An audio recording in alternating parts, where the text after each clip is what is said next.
Drilling machines are very useful when you need to fix electrical fittings. Using a drilling machine, you can drill holes in all kinds of surfaces like wooden boards,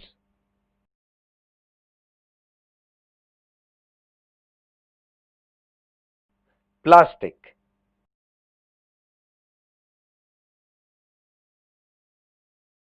wall,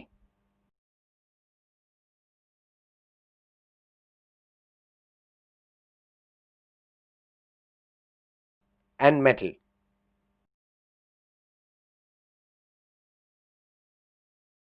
These are drill bits which come in small and big sizes and for different surfaces.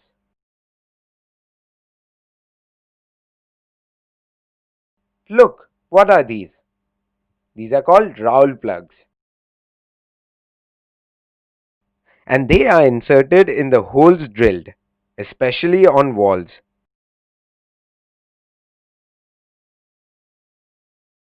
to provide a grip for the screw to hold in the concrete or brick.